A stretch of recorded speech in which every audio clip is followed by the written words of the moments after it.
ছোট্টবেলা থেকেই আমাদেরকে শিখিয়ে দেওয়া হয় যে জীবন চলার পথে কখনো হাঁটতে হয় না, তোমাকে দৌড়তে হবে, না হলে তুমি পিছিয়ে পড়বে বাকি সবার থেকে।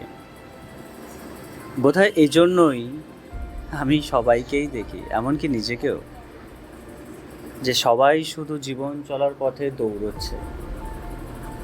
কেউ দৌড়চ্ছে নিজের স্বপ্ন পূরণের লক্ষ্যে, কেউ আবার দৌড়চ্ছে তার সব থেকে ভালোবাসার মানুষটাকে কাছে পাওয়ার জন্য।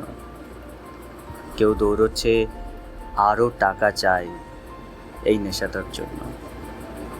কেউ দৌড়চ্ছে নিজের সংসারটাকে বাঁচিয়ে রাখার জন্য। একজন এক রকম কারণের জন্য দৌড়চ্ছে। যখন সবার মনে হবে একদিন যে না, আর পারছি না দৌড়তে, তখন বোধহয় আমরা জীবনের একদম শেষ সীমানায় পৌঁছব। এরকমই এক গল্প নিয়ে আজকে আমাদের আড্ডা। চলুন তাহলে শুরু করা যাক আজকের আড্ডা। কেমন আছেন আপনারা সবাই? আমি রাজেশ, আজকে একটা নতুন গল্প নিয়ে আবার হাজির। চলুন তাহলে শুরু করি। আজকের যে গল্পগুচ্ছ আছে সেটা নেওয়া হয়েছে রিফাত আল মেহেদি থেকে। জীবনটা আসলে কোনো দৌড় না, আমরা শুধু ভাবি পৌঁছতে হবে, অথচ জীবনটা হলো একটা নদীর মতো। তুমি যতই আটকাতে চাও সে তার মতো বয়ে যাবে। কিছু মানুষ আসবে, তোমার হাতও ধরবে, কিছুটা পথ হাঁটবে, আবার তারপর একটা বাঁকে গিয়ে চুপচাপ ছেড়ে দেবে। দোষটা কারো না, এটাই নিয়ম।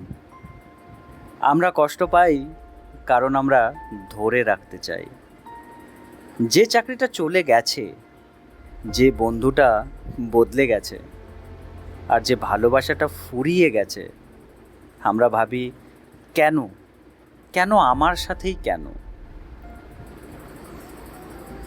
স্বাভাবিকভাবেই উত্তরটা খুবই সহজ, কারণ কিছুতেই কোনো জিনিস তোমার ছিল না।